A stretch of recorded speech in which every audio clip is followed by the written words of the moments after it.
Uh, we have our leader profile, we have our general evaluator and timer, we have our grammarian, speaker 2, evaluator 1. We're missing a couple people and we've got a couple guests in the audience. I'm doing word of the day today. Mm-hmm. So word of the day and grammarian, do they go together or they are separate?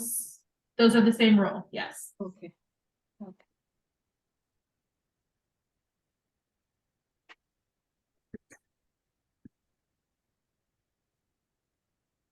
We have another guest. Hi, Mackenzie. Yes. Hi. Hi. Is this your first time with Toastmasters? I've been to one other meeting last week at another club, but I wanted to try one with women, so thought this one sounded good. Awesome. Welcome. Yay. Thanks for finding us. Not that we're hiding or anything, but you know. Okay. 7:02 p.m. I'm going to call it. Welcome to Women Lead Toastmasters. Today is April 12th, 2023. My name is Liz Spicer. I will be your Sergeant at Arms today. Welcome all. We've got a couple guests in the audience that we've heard introduce themselves and how they found us. This is going to be a good meeting. We have 2 great speakers. Our meetings get divided into 3 parts. We've got the prepared speech section, we've got our impromptu speaking practice, and we've got our evaluation section. So that's sort of what you're going to hear tonight. We've got prepared speeches, then we'll have table topics where everybody gets a chance to speak extemporaneously, and then we'll have our evaluation at the end. Given all of that, let's get into our meeting. I'm going to turn it over to our fearless leader, President Sarah Tang. Thanks, Liz. Everyone, welcome to Women Lead Toastmasters. We are a Toastmasters group, so for our 2 guests, just so you know, we are women-led, but we are open to everyone. So you might see Abhijit here is actually one of our founders. So we are open and we encourage diversity. That's L.E.A.D. Lead is for leadership, E for empowerment, A for advancements, and D for diversity. So I will turn it back to Liz, who is also our Toastmaster today. Hello, welcome. Today, our meeting theme is hope. And I find this today on this sunny day in April, after months of rain and wind and bad weather, I find this to be very hopeful. I find refreshing. I find refreshment. I find a hankering for lovely weather. So I can read. I'm looking forward to having more of this good weather. I'm looking forward to having more experiences, and I'm hopeful for the future. Thank you. First thing we're going to do today, one of the things that is unique to Women Lead is that we have a leader profile every week given by one of our members. This week, our leader profile is being given by June Wang. June, the stage is yours.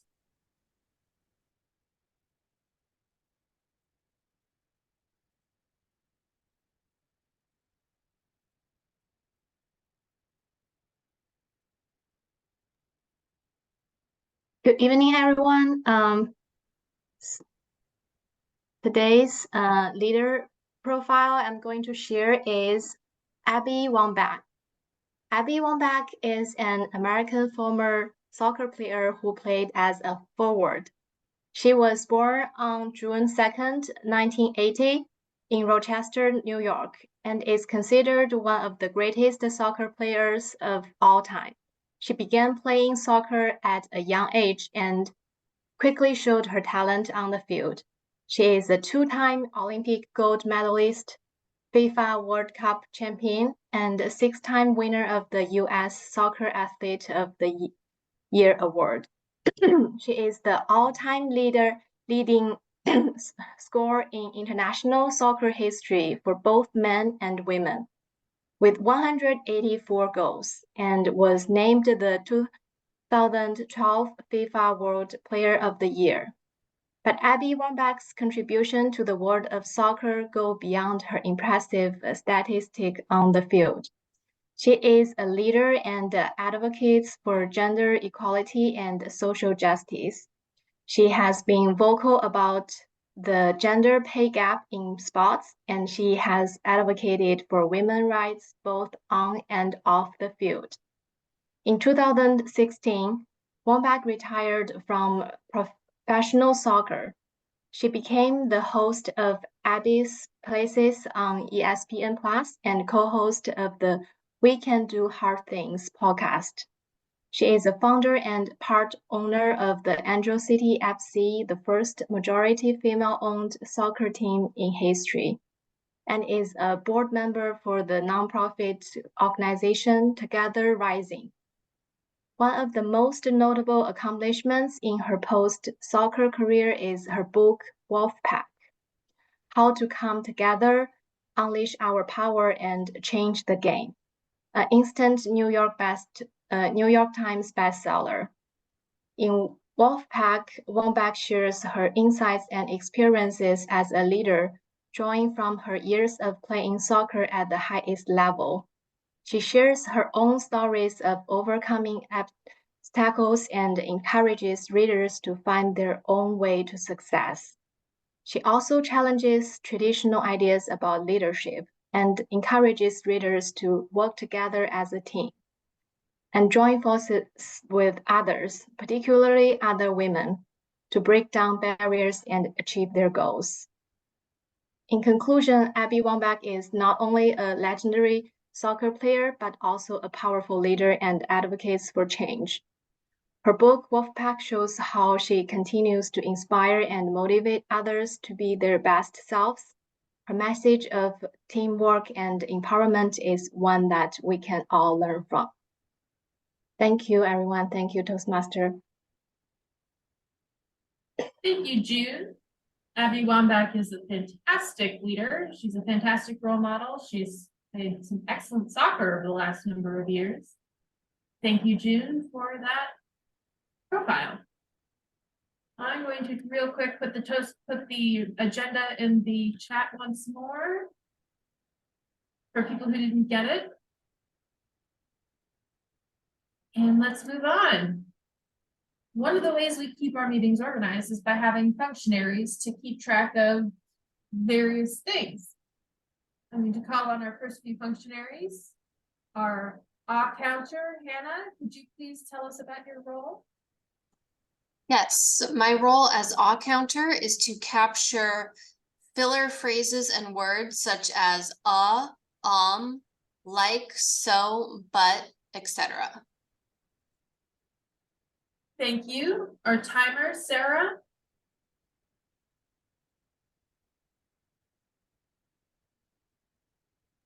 Sarah, Yeah, if you're so talking. I'm going to be keeping us on track in terms of time. For the prepared speeches, I believe they should be 5 to 7 minutes long. Correct me if I'm wrong. So at 5 minutes, I'll show the green, 6 minutes the yellow, and 7 minutes the red. For our impromptu speaking portion, which is table topics, please speak until you see the green, which is 1 minute, and try to wrap up when you see the yellow at 1 minute 30 and finish by 2 minutes the red. Evaluations are 2 to 3 minutes, so green at 2 minutes, 2 minutes 30 seconds yellow, and 3 minutes red. Back to you, Toastmaster. Thank you, Sarah. And last but not least, we have our grammarian with the word of the day, Sonia. Madam Toastmaster, fellow Toastmasters, and guest, as grammarian, it is my responsibility to pay close attention to all the speakers and listen carefully to language usage. I will be taking note of your improper language usage as well as any outstanding sayings or quotes that you come up with. As a grammarian, it is also my duty to introduce word of the day. Word of the day for today is hanker, as you can see on my left side. I don't know, it's on the opposite side for you. So, word of the day for today is hanker, which means a strong desire for or to do something. An example, couple of examples of using the word is uh, by the middle of the winter, we were hankering for a warm day. Another example, because of extreme cold weather, I hankered to go to Hawaii. Each speaker is encouraged to use word of the day. And as a grammarian, at the end of the speech, I will be giving you report on whether the word of the day was used by the speakers and also on the language usage. Thank you. Back to Madam Toastmaster. Thank you, Sonia. Those are our functionaries for the day. And without further ado, let's move into our speakers, our prepared speeches section of the meeting. Our first speaker is Grace, who will be evaluated by Priya. Priya, could you please let us know what you'll be looking for in Grace's speech? Thank you, Madam Toastmaster. I strongly hanker Grace to provide us a ray of hope in all the tasks that we do today. Her speech title is Power of Hope, and the purpose of her speech is to gather feedback and provide an evaluation to the speaker to the speech later. Provide evaluation to a speaker in another club meeting. So first is to provide the speech and then to provide evaluation in another club meeting. Her project pathway is evaluation and feedback speech 2. Back to you, Toastmaster. Thank you very much, Priya. Grace is working on her persuasive influence pathway, level 1 evaluation feedback. Her speech is titled The Power of Hope. Grace, the stage is yours.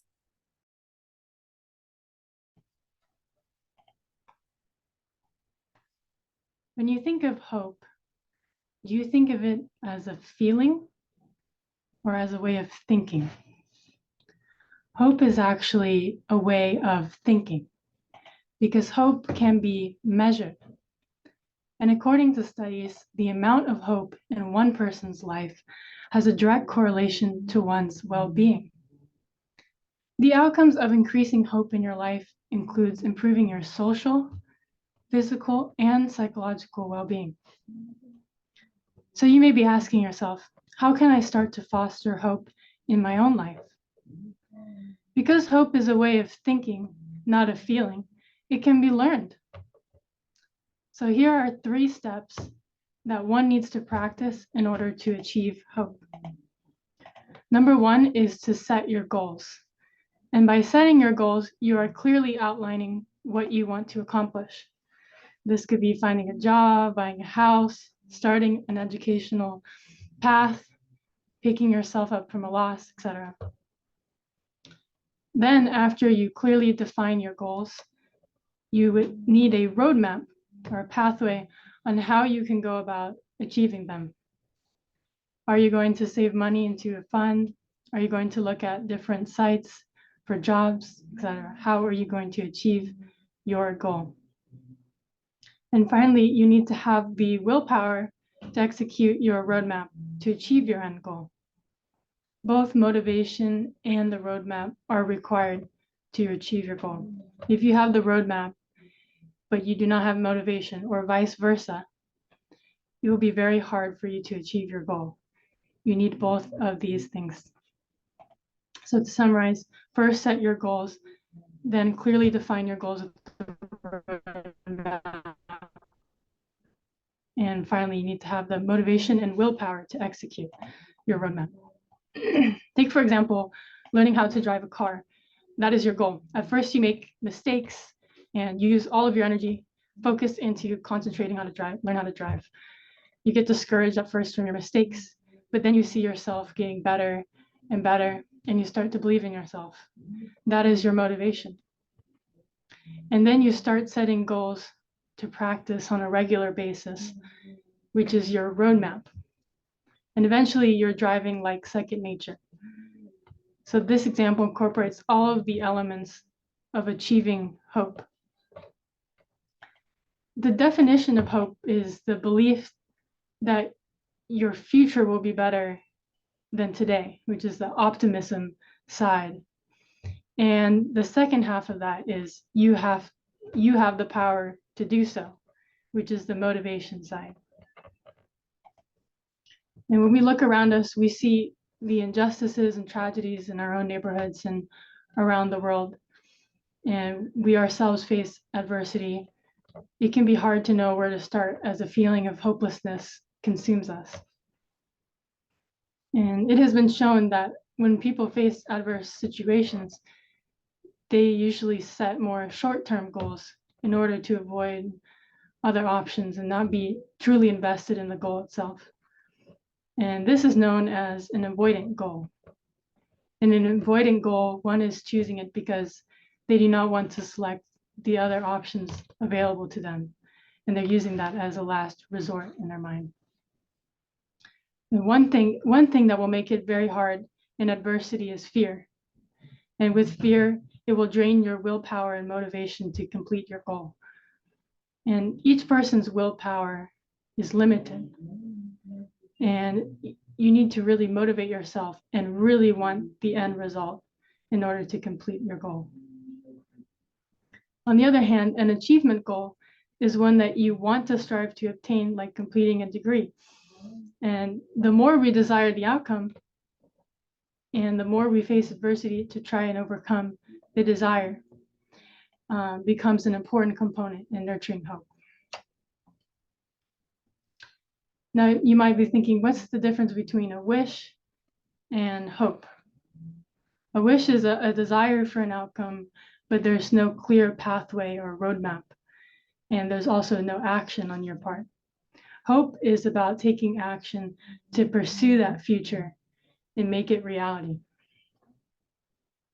When you're trying to learn a new task, you should ask, what is right with the situation instead of what is wrong? Focus on the positives of the situation, right? When you learn how to drive, you probably say, oh, I hit the curb. Oh, no, I'm never going to learn how to drive, right? And you keep tearing yourself down. But no, you want to set a roadmap and say, how can I look to improve and set a schedule to practice each day? And then you start to see your progress and go, wow, really, I can learn how to drive because I've made progress, right? So in the end, the simplicity of hope is accessible to everyone. And by practicing these steps, you too can achieve hope.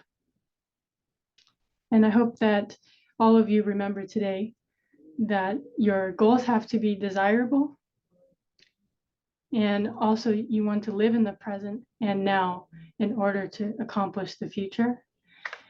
And don't forget, in order to practice hope in your life, you need to set goals, clearly define your goals and roadmaps, and have willpower to execute your roadmap to achieve your end goal. Thank you. Back to you, Madam Toastmaster. Thank you, Grace. That was lovely. I'm going to put the evaluation form in the chat. Everyone, please use the form to provide Grace some feedback.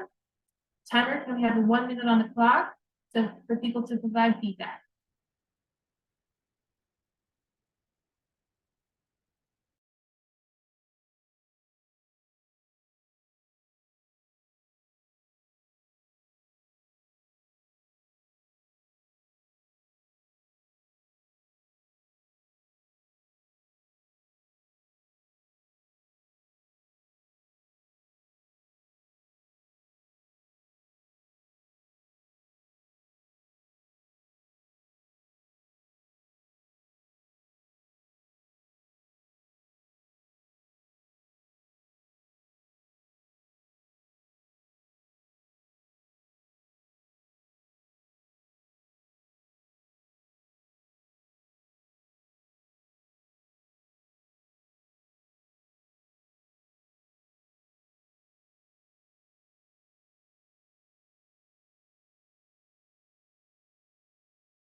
Thank you very much. Let's move on to our second speaker, Helen Josephine. Helen's evaluator will be Lisa. Lisa, could you please talk us through what you'll be looking for? Sure. Thanks, Liz. Today, Helen will be giving us a 5 to 7 minute speech. Presentation Mastery, Level 5, leading in your volunteer organization. And I'm excited to hear about it because Helen says that although she was reluctant to speak up in most situations throughout her life, Toastmasters has taught her that if you just say yes to new opportunities, you'll have more fun. So we're about to hear from someone who knows how to make life more fun. And I'm looking forward to that. Because who doesn't have a hankering for more fun? The purpose will be for her to share with us some aspect of her experience serving as a leader in a volunteer organization, which may or may not be this one. And she will show us the skills that it takes to be, we have a comment in the chat, to be a leader in a volunteer organization. So Helen Josephine is the VP of Education for our club and VP PR for 831 Storytellers. She's also Area A4 Director in Division A of District 101, which is another Toastmasters role. And I'm looking forward to evaluating her speech. Back to you, Liz. Thank you, Lisa. That was an excellent introduction. Helen's speech is titled, How Can I Help? Helen, the stage is yours. Thank you. Welcome, Toastmasters, and our guest for tonight. It's fabulous that you're here. How can I help?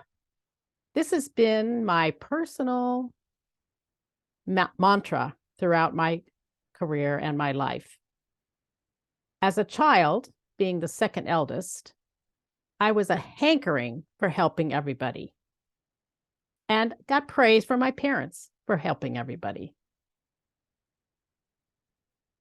I chose a profession that helps people.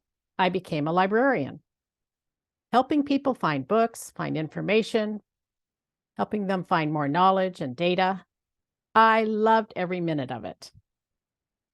As a volunteer at the Ruth Bancroft Garden, I help people who come to the garden so they can enjoy the gardens that is there, answer their questions.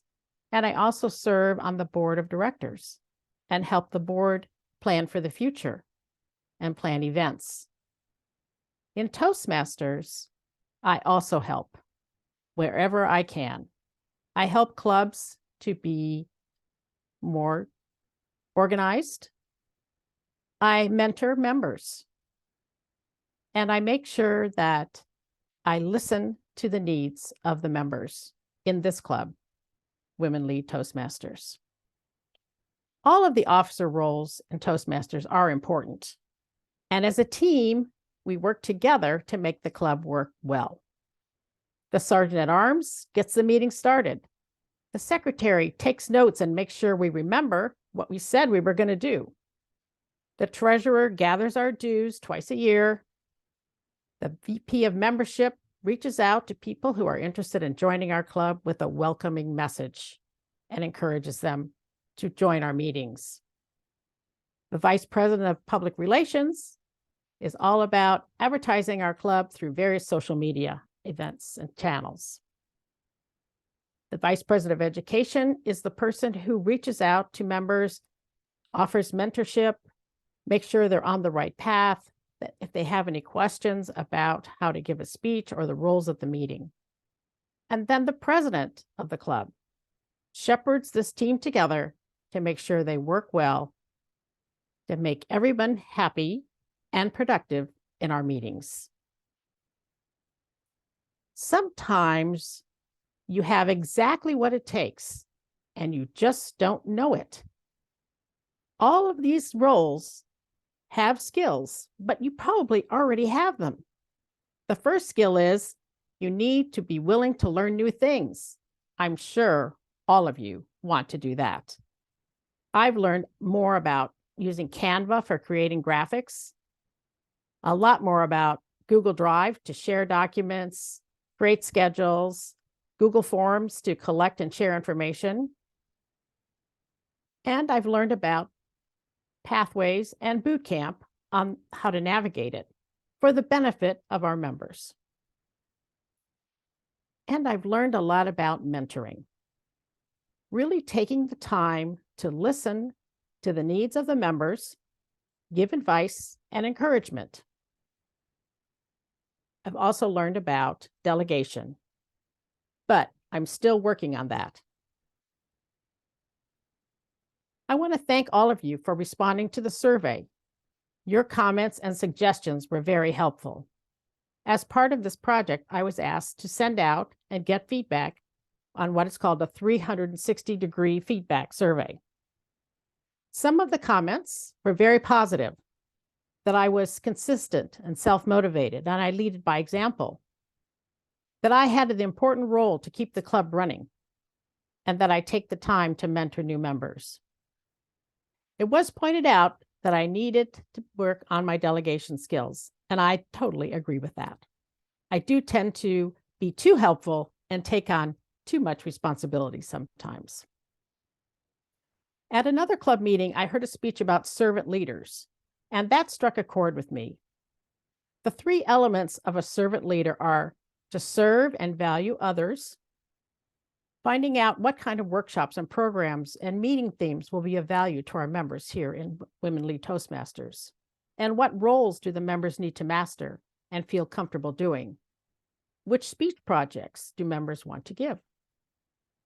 The second element is creating a healthy culture, encouraging respect and trust and value for each other.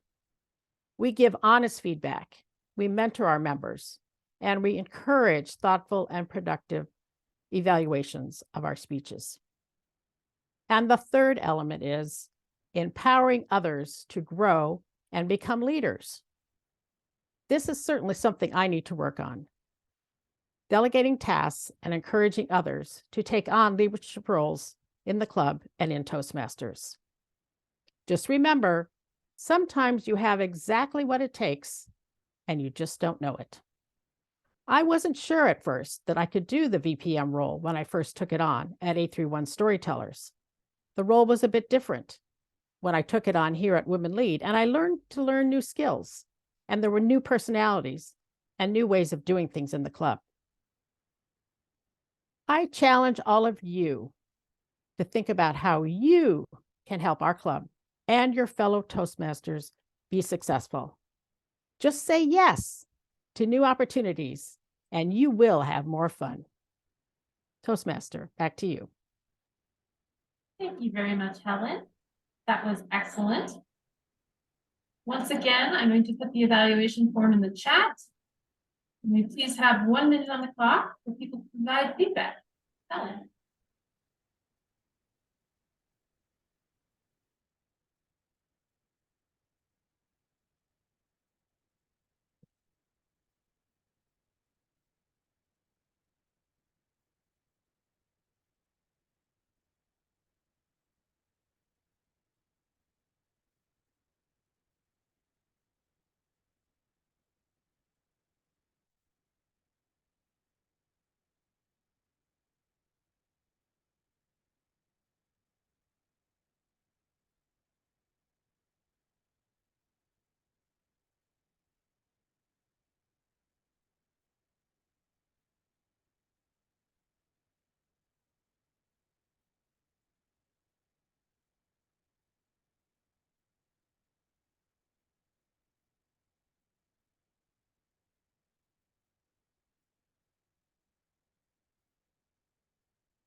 Thank you very much.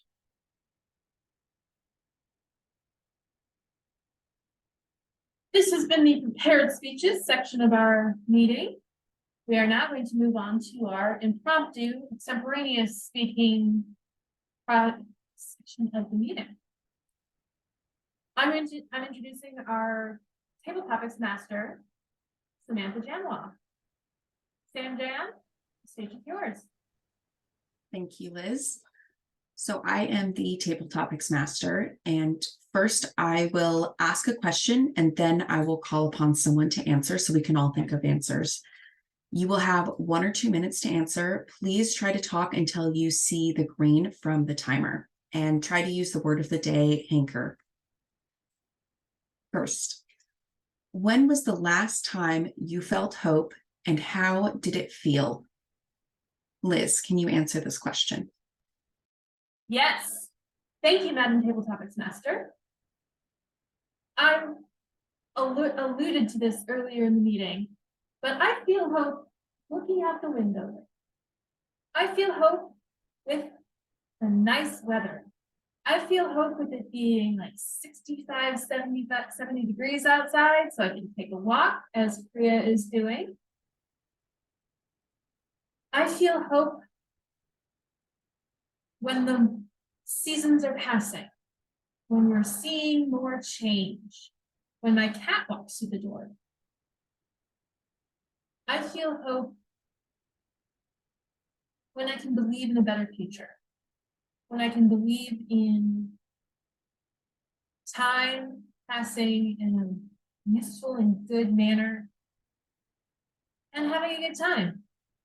I also feel hope for my wedding ring. My wedding ring broke because of course it did.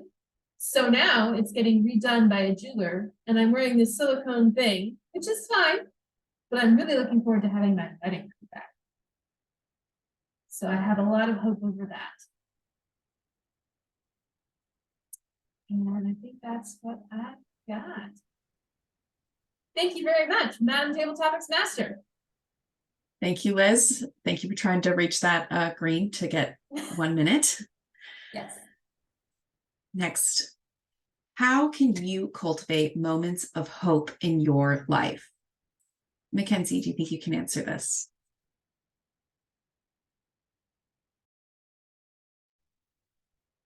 Sure, I can try. I think by being really observant, we can see what we can see and take notice of things that we might not have. So today I was sitting at a coffee shop and realized that all the baristas were dancing and singing to Taylor Swift behind the counter and just having such a great time. And I often can get just caught up in my day and my book, but in that moment happened to just be observant of how hopeful it was to see them so happy and just dancing and having a great time. So I try to be more observant of just the simple, normal things around me, and in that find more hope. Thank you, Mackenzie. That is a great answer. Yes, I think seeing other people being happy and joyful does really help bring that back into your life. Next question. What is something that makes you feel hopeful right now? June, I think you can answer this.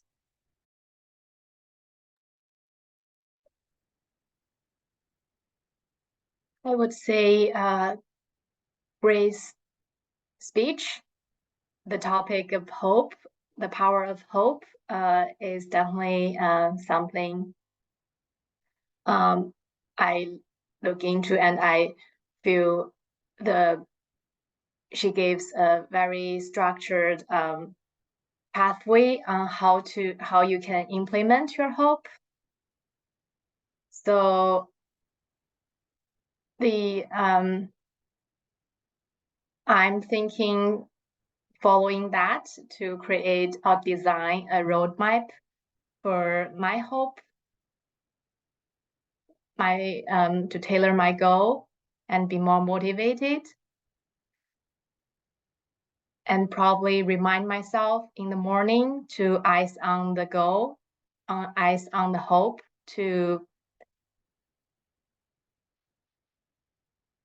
note some action item related to that goal. I recently find a method that called eat the frog in the morning, first of thing. So maybe that's identify your most important, most impact task in your work or in your day, or like relate to your hope, your goal. And do it first thing in the morning. It might make you be uncomfortable, like something you're resistant to do, but it will benefit you in the long run that if you keep doing it that. So that is my thought. Thank you. Thank you, June. I really like the line, eyes on hope. That was really good. Next question. How can hope change you or someone else's life? And Gayatri, can you answer this? Am I pronouncing that? Hi. Yeah, I call myself as Gayatri. So how can I change someone's hope? Is that the question? How can hope change you or someone else's life? Okay. Yeah, I can try to answer that. So I think without hope, there's no motivation to achieve something or to accomplish something. And I feel as the human species, we have this, we really like to hanker achievement of some, like even small goals, right? Like getting up every day and doing your exercises or running a 5K. Even small things that you do every day creates hope in you. And I feel without this kind of hope, one will not be motivated enough to live life joyfully. So I feel, and if you're hopeful and you are joyful, you will spread that into other people's life. Just by being around you, people will start to feel hopeful. And I think that is a good motivation to start, like, to live life to the fullest. Thank you. I definitely, yes, hanging out with people who are hopeful really helps. And also, if you hang out with sad people, depressed people, it also really does affect you. Thank you. Next question, which you kind of already answered. Can you or really any person live without hope? Abhijit, can you answer this?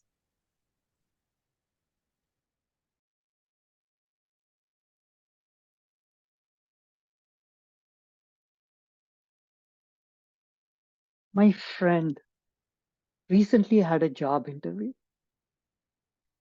And during that job interview, they were offering her a very low salary.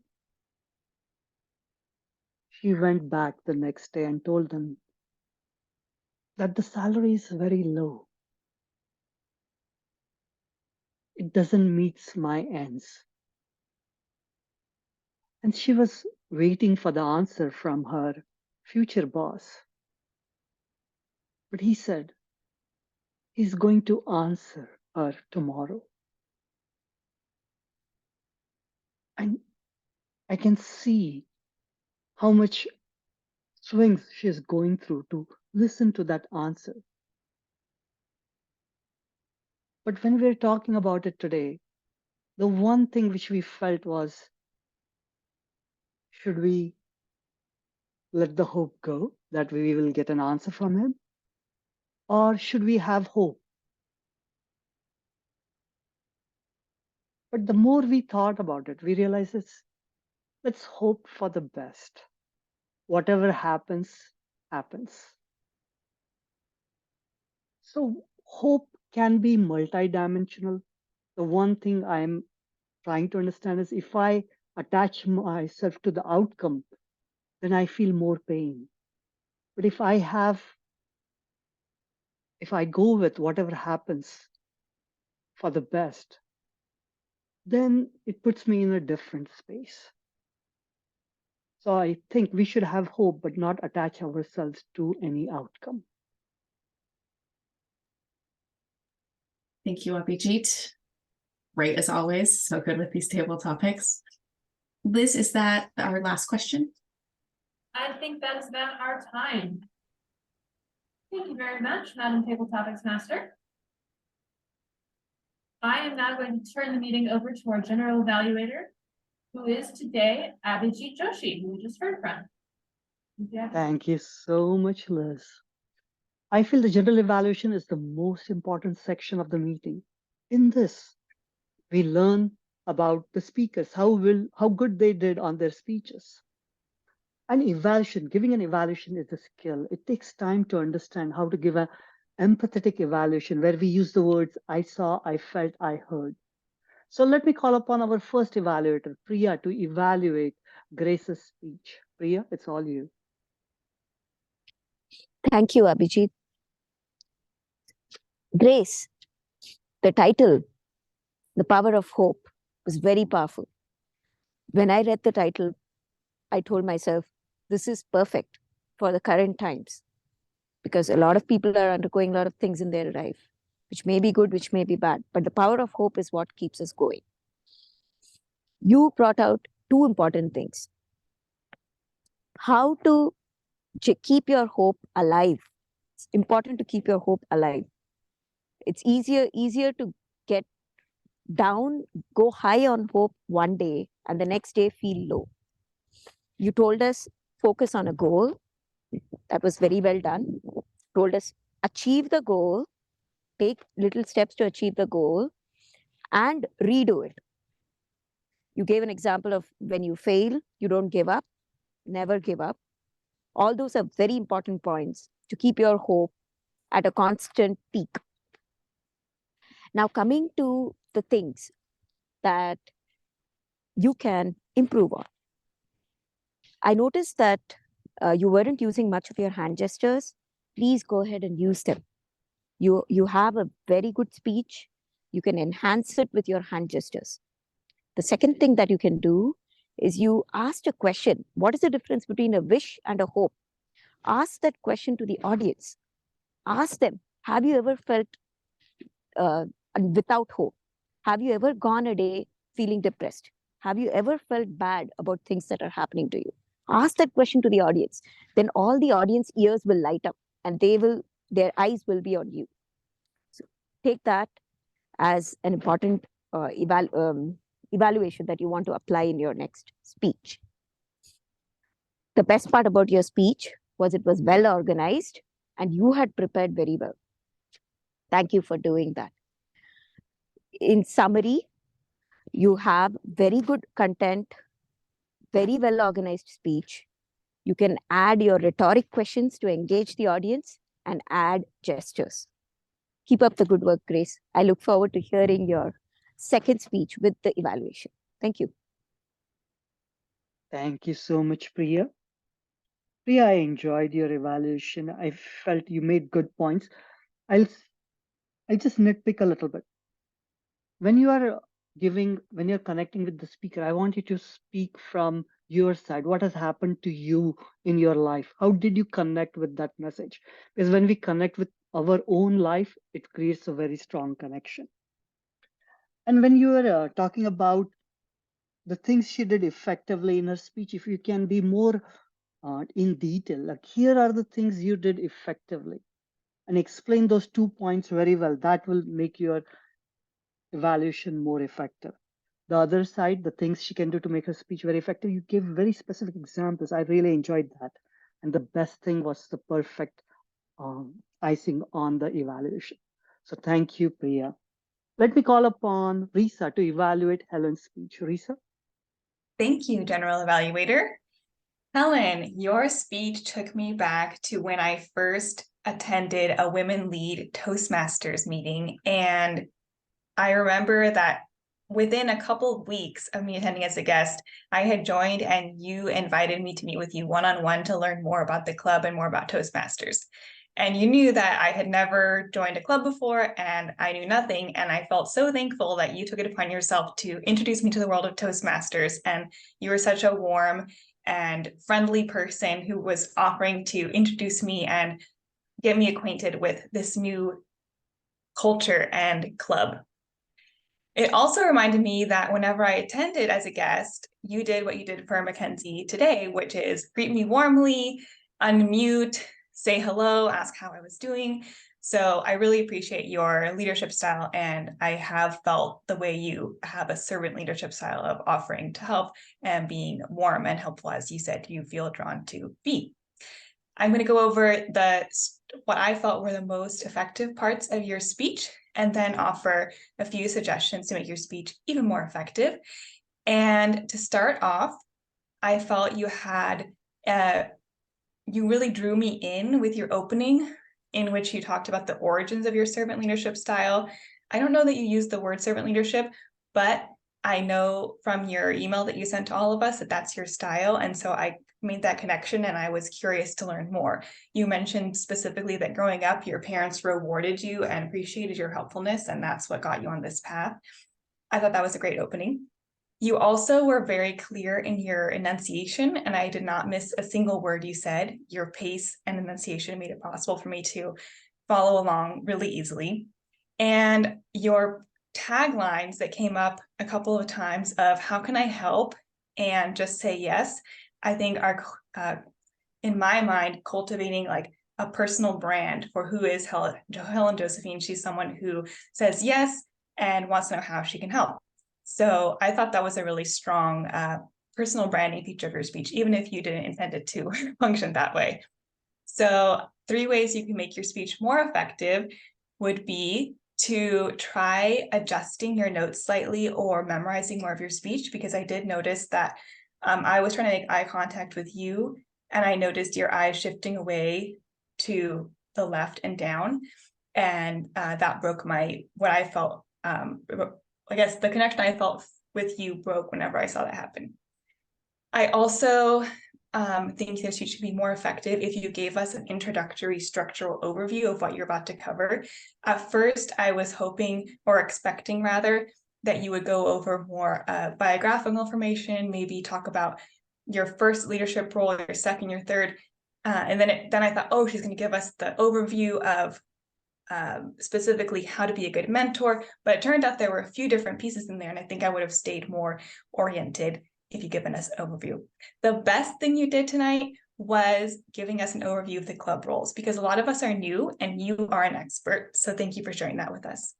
To recap, I would love to hear more engaging openings like yours with a personal story. You enunciated very clearly. You included taglines that make you a distinctive and memorable leader. And you could try making your speech more effective by moving your notes slightly or memorizing more, providing an introductory overview of the course your speech was going to take, and being just kidding, that's it. And again, the best thing was that you gave us an overview of the club roles for all of us who are new to Toastmasters. Thank you. Thank you so much, Risa. I loved your evaluation, but I'm going to give you some feedback. Your introduction was nearly 50 seconds. The way you connected with the switch, that should be only 20 seconds because you don't have much time. Okay, so if you can cut it down to 20 seconds. I enjoyed the 3 points you made, Miss. You shared the way Helen made her speech effective, but then you said, oh, here are the 3 things you could do to make your speech more effective, but you only kept it to 2. So, so yeah, if you I ran out of time. I know, I knew that. So, but overall, I really enjoyed your evaluation, the points you made. And the one thing, the overview point is very good. And in Toastmasters, they have this sentence. They say, you tell them what you are going to tell them.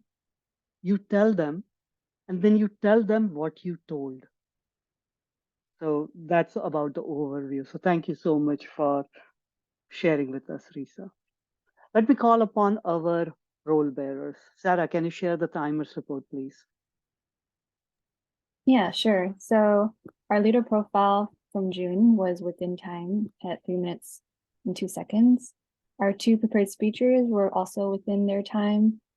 Grace at 6 minutes, 6 seconds, Helen at 6 minutes, 19 seconds. And for our table topics, pretty much everyone was between 1 to 2 minutes. Mackenzie was just barely scraping by at 58 seconds, but still really good. And for our 2 evaluations, Priya was at 2 minutes, 19 seconds, and Risa went a little over time. 3 minutes and 30 seconds is the max time. So Risa was at 3 minutes and 57 seconds because of her lengthy but very sweet introduction. And back to you. Thank you so much, Sarah. Let me call upon our grammarian, Soumya, to share the grammarian's report. Soumya? So I noticed that many of our Toastmaster members and guests used the word of the day hanker. Priya, Riza, Helen, and Gayatri have used the word hanker. Thank you for that.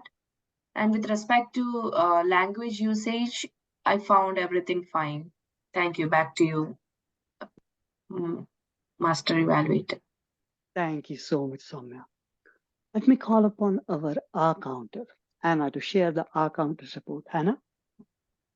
Well, tonight as a club, we certainly did not have a hankering for using too many filler words. I barely caught any. I have June, I have 5 /ums and 2 so's, 1 like. Abhijit, I have 2 Liz, 2 1 Samjam, 1 Risa, 1 Priya, 3 Grace, 3 and I just caught myself doing an That's it. Thank you so much, Hannah. Hannah, we missed that voice. Overall, I really enjoyed the meeting. I'm going to share some tidbits. Liz, when you are the Toastmaster, I want to feel that energy that you are the MC of this meeting. So let's bring in that energy, because once you start with the energy, it creates the energy for all the speakers and all the role bearers. Okay. One thing I'm learning from my CEO, one day he came to our club. He's the CEO of NVIDIA. And he said, he shared 3 things that make him a very effective speaker. The first thing he said is he speaks from the heart. So one thing I want to encourage you to speak from your heart. Like suppose if you are doing a leader profile, just share your interpretation, why you love that leader. Because we want to hear your voice. Because when we talk from our heart, we can connect with our audience. We can make a difference in their life. So remember, always speak from your heart. Share more stories. Another thing Jensen Wong said, storytelling is leadership. So we need to learn that art of storytelling. Overall, great job with the meeting. Role bearers, keep on doing what you're doing. Evaluators, thank you for adding value to the speakers. And back to you, Madam President. Thank you, General Evaluator. Great meeting, everyone. I just want to check in with our guests if they have any feedback for us. Gayatri, how did you like the meeting? This is my first time attending a Toastmasters club, and I enjoyed the way that it flowed, the whole meeting. And I think everyone has a specific role and they know what to do, and everyone has done their homework. So it, to me, as a first time viewer of this group, makes me feel that everyone is interested and they show initiative in both in the club and also in improving themselves, which I think is good. Definitely. Yeah, Toastmasters has that structure, generally speaking, and our VPE, Helen, is usually the one who's assigning roles so that we each have a way to participate in the meeting.